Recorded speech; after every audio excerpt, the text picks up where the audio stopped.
دوستو دمشق کی فتح کے بعد رومیوں نے فہل کے میدان میں مسلمانوں کو روکنے کے لیے موت کا دلدلی جال بچھایا۔ یہ وہ محاذ تھا جہاں پانی میں ڈوبی زمین بھی مسلمانوں کی برق رفتار تلواروں کا راستہ نہ روک سکی۔ اس جنگ میں حضرت ابو عبیدہ رضی اللہ تعالی عنہ کی خاموش حکمت اور خالد بن ولید رضی اللہ تعالی عنہ کی بجلی کی طرح پڑتی یلغار اور رومیوں کے ہزاروں سپاہی لمحوں میں ٹوٹ گئے۔ رومی سمجھ رہے تھے کہ دلدل انہیں بچا لے گی، مگر انہیں کیا خبر کہ جس قوم کے دل میں یقین کامل ہو وہ کیچڑ بھی چیر دیتی ہے۔ فہل کا وہ میدان جہاں رات کے اندھیرے میں مسلمانوں نے ایک ایسا وار کیا جس نے بازنطینی سلطنت کی کمر ہمیشہ کے لیے توڑ کر رکھ دی۔ اس کے ساتھ ساتھ یہ وہ جنگ تھی جس نے فیصلہ کر دیا اب شام کسی امپائر کا نہیں، صرف اسلام کا ایک شہر ہے۔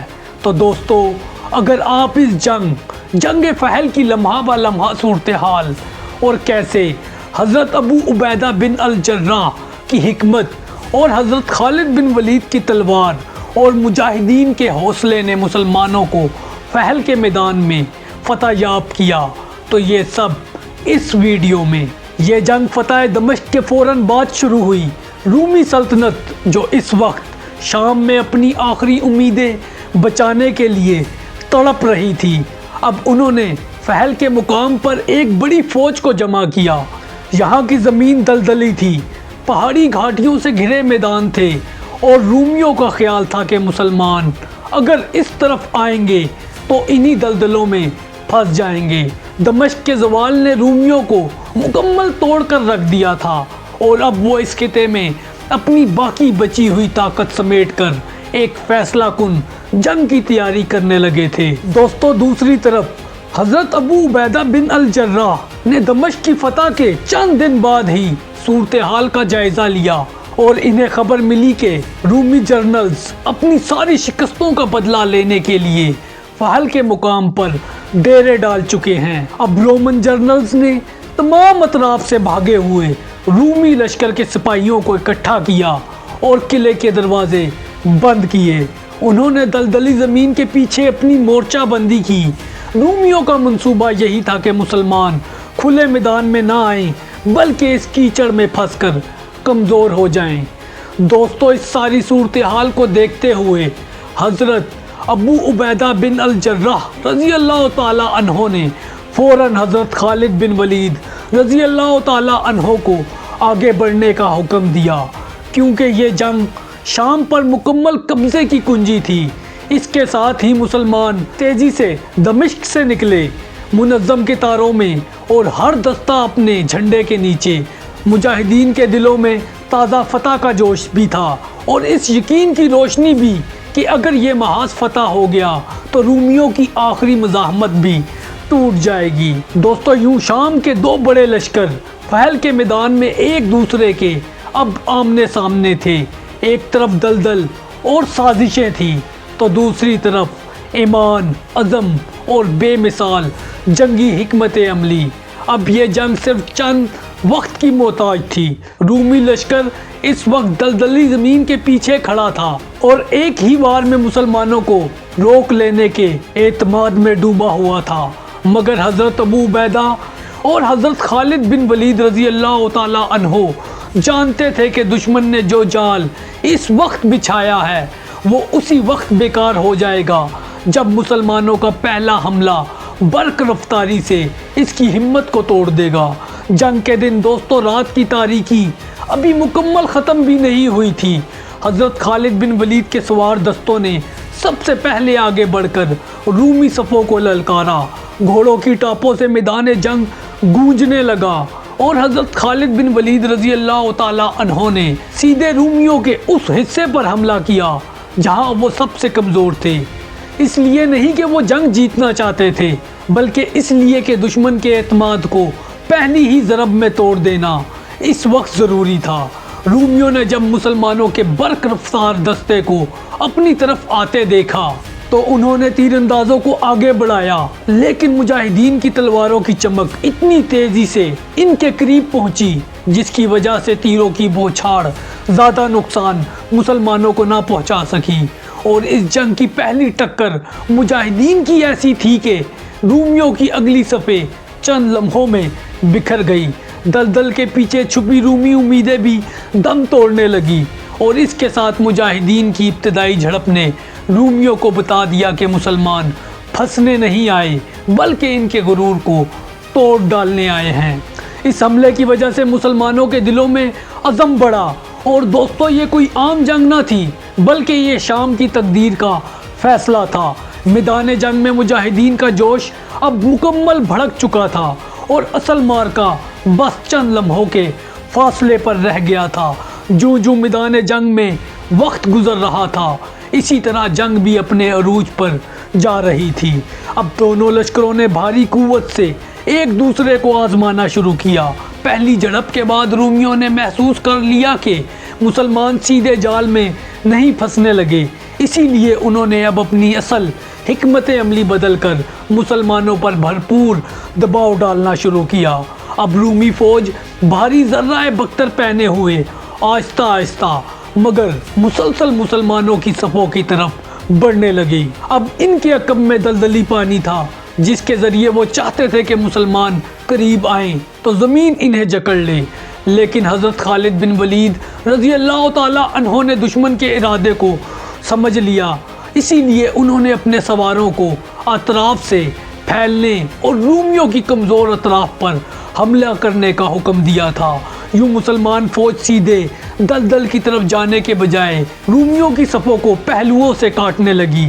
خالد بن ولید کی اس چال نے رومی جنرلوں کو بے چین کر دیا۔ رومیوں نے جواب میں اپنی بھاری گھڑ سوار فورس آگے بڑھائی۔ ایک لمحے کو میدان میں ایسی دھول اٹھی کہ دونوں لشکر نظروں سے مکمل اوجھل ہو گئے، لیکن جیسے ہی دھول بیٹھی مسلمان دستوں نے بجلی کی طرح رومی بازوؤں پر ٹوٹ پڑے۔ اب مسلمانوں کا ہر حملہ رومیوں کو پیچھے دھکیل رہا تھا، مگر رومن بھی اپنی مضبوط دفاعی لائن ٹوٹنے نہیں دے رہے تھے۔ اسی دوران حضرت ابو عبیدہ رضی اللہ تعالی عنہ جو مرکز میں تھے اور مرکز مضبوط کھڑا تھا اور قرآن کی تلاوت اور تکبیروں کی آواز سپاہ کے حوصلے بلند کر رہی تھی۔ رومیوں نے کئی بار مجاہدین کی مرکزی صف توڑنے کی کوشش کی، مگر مسلمانوں نے ہر بار نہ انہیں صرف روکا بلکہ مزید پیچھے دھکیل دیا۔ دوستو اب دونوں لشکروں کے درمیان جنگ اپنی انتہا کی طرف بڑھ رہی تھی۔ رومیوں کی تعداد اب بھی زیادہ تھی، اس کے ساتھ زمین بھی ان کے حق میں تھی، لیکن رفتار، ہمت اور حکمت اس وقت مسلمانوں کے ساتھ کھڑی تھی۔ دوستو اب میدان جنگ میں فیصلہ کن گھڑی بھی قریب آ رہی تھی، اور حضرت خالد بن ولید رضی اللہ تعالی عنہ نے اپنی آخری چال بھی چلنے والے تھے۔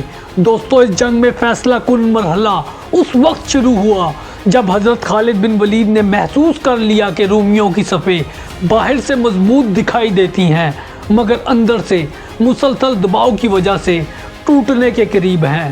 انہوں نے فوراً اپنے مشہور متحرک دستے کو تیار رہنے کا حکم دیا۔ یہ وہ تیز سوار دستے تھے جو لمحوں میں جنگ کا رخ موڑ سکتے تھے۔ میدان جنگ میں دھول اڑ رہی تھی، رومیوں کی چیخ و پکار ہر طرف پھیلی ہوئی تھی، اور مسلمان سپاہ میں تکبیریں مسلسل میدان جنگ میں بلند ہو رہی تھی۔ اور یہی وہ لمحہ تھا جب حضرت خالد بن ولید رضی اللہ تعالی عنہ نے آخری اور کاری وار کی اجازت مجاہدین کو دی۔ اب پھیل کے میدان میں مسلمان سوار دائیں اور بائیں جانب سے ایک طوفان کی طرح آئے۔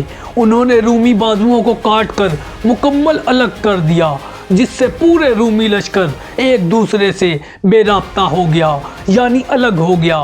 اس کے ساتھ ساتھ دوسری طرف سے حضرت ابو عبیدہ رضی اللہ تعالی عنہ کا مرکزی حصہ ثابت قدمی سے آگے کی طرف بڑھ رہا تھا۔ جیسے ہی مسلمان میدان جنگ کے بیچ میں داخل ہوئے، رومیوں میں خوف پھیل گیا۔ کیونکہ ان کے پیچھے موجود دلدلی پانی اب ان کے لیے راستہ فرار بن چکا تھا، اور اب اگر وہ پیچھے ہٹتے تو زمین میں دبوچ لیے جاتے اور آگے بڑھتے تو مسلمان ضرب لگاتے۔ اس صورتحال میں رومی جنرلوں نے آخری کوشش کے طور پر اپنی بھاری فورس کو بھی میدان جنگ کے بیچ میں جھونک دیا، مگر حضرت خالد بن ولید رضی اللہ تعالیٰ عنہ نے اپنی حکمت سے اپنے سواروں کو پیچھے سے گھما کر ان کا راستہ کاٹ دیا۔ اب رومی نہ آگے بڑھ سکتے تھے نہ دلدل میں واپس پلٹ سکتے تھے۔ اب مسلمانوں نے ان کو گھیر کر بھرپور حملہ کیا۔ چند ہی لمحوں میں رومی فوج کا مرکز مکمل بکھر گیا اور ان کے سپہ سالار میدان جنگ چھوڑ کر بھاگنے لگے۔ اسی دوران حضرت خالد بن ولید رضی اللہ تعالیٰ عنہ نے ایک بار پھر تکبیر بلند کروائی، جس نے مسلمانوں کے حوصلے کو آسمان پر پہنچا دیا۔ دوستو، یہ وہ لمحہ تھا جب رومی مکمل طور پر ٹوٹ گئے، میدان جنگ میں ان کی مزاحمت دم توڑ گئی اور مسلمان آخر کار فیصلہ کن فتح کے ساتھ آگے بڑھے۔ جنگ کا اختتام ہوتے ہی شام کی سرزمین نے ایک اور تاریخی منظر دیکھا۔ رومی فوج پسپا ہوئی اور مسلمان فاتح ہوئے، اور اسلامی لشکر کا راستہ فہل سے آگے ایران اور شام کی گہرائیوں تک مکمل کھل چکا تھا۔ یہ وہ دن تھا جب رومی طاقت کا ایک بڑا ستون مسلمانوں کی تلوار اور ایمان کے سامنے گر گیا۔ تو دوستو، یہ تھی جنگ فہل کی مکمل تاریخی تفصیل۔ اگر آپ کو یہ ویڈیو پسند آئی تو اس کو دوسروں کے ساتھ شیئر کریں اور کمنٹ میں اپنی فیڈ بیک دیں، اور چینل کو ضرور سبسکرائب کریں۔ اس کے ساتھ ساتھ ہماری ان ویڈیو کو بھی ضرور دیکھیں۔ جزاکم اللہ خیرہ۔ السلام علیکم۔